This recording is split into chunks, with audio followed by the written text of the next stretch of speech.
Today we're talking about skill stacking, aka how to become highly valuable in any point in history, in any point in the future, in any kind of society, whether it be under a fascist regime, whether it be under, perfect conditions, it doesn't matter. This is the video on how to become successful and highly valuable in any society in any point throughout history. And this concept I call skill stacking.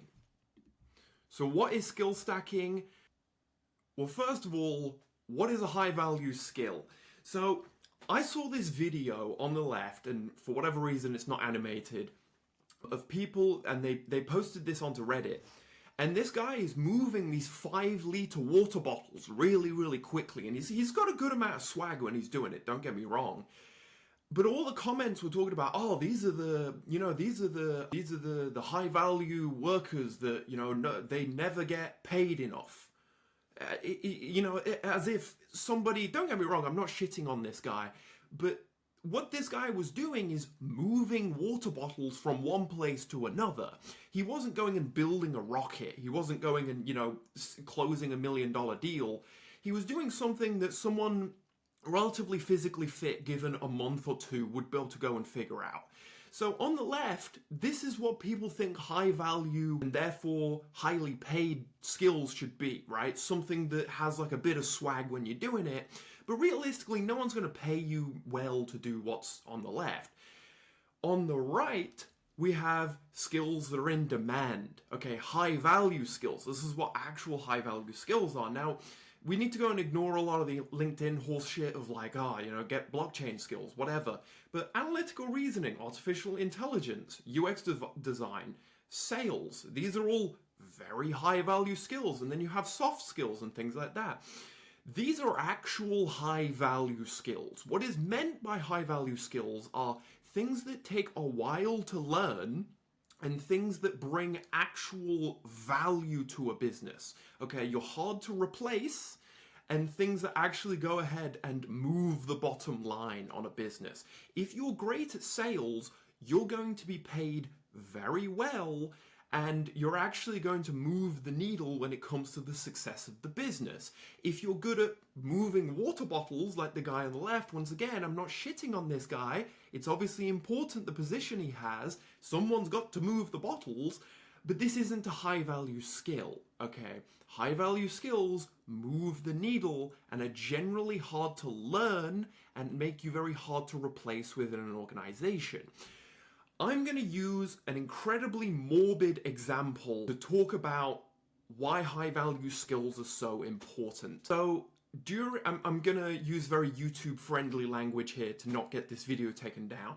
But when the Germans in the 30s and 40s were rounding the people they didn't like up, they kept the high-value workers because they were of value to the regime at the time.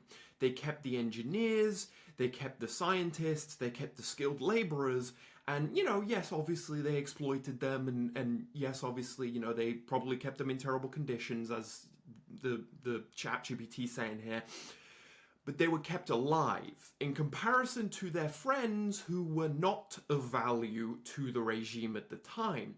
So this is a terrible, morbid example, but it doesn't matter how much the people in power hate you, doesn't matter how much your boss hates you, doesn't matter how much the society you exist in within hates you. If you have high value skills, such as being an engineer or a scientist, or great at sales, or a programmer, or, go and name one of the dozens and dozens of genuinely high value skills out there, it doesn't matter how much those people hate you, you will be kept around and oftentimes paid quite well. Now we move on to this concept of skill stacking. So there are plenty of people out there who have one or two high value skills. And sometimes they'll be quite fortunate that they'll have overlap. But if you have multiple high value skills, then you become unbelievably valuable. Because if you're someone, say for example, who's good at sales and good at marketing, That's cool, but there's plenty of people who are good at sales and marketing out there. Now, let's say you're also good at programming. Now you've got 3 high value skills. Okay. You went from someone who was good at selling and marketing to someone who can go and create a technology product and then go and sell and market it. You become this powerhouse where you're now stacking 3 high value skills on top of each other. The more high value skills you stack on top of each other, the fewer people who are in a similar position to you exist. So, love him or hate him, Elon Musk is a very good example of someone who is skill stacked. He is an engineer, he is a physicist, he has business acumen and a deep understanding of software and product design.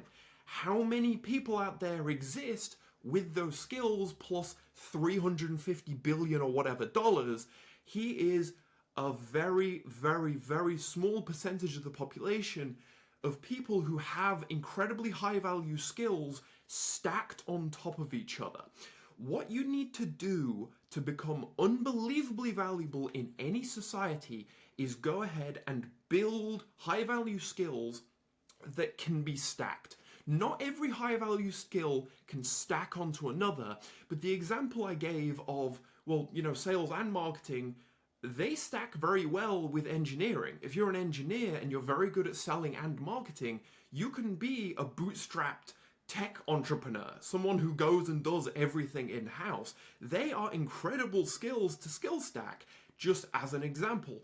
Go ahead and extrapolate this to whatever industry you exist in, but the way to become highly successful, as I've said, skill stack. Make sure to work on your high value skills, go and build 2 or 3 of them and become unbelievably effective in those skills, and you will be valued. You will be valued in any society. Have a great day. Check out the links in the subscription, like and subscribe. See ya.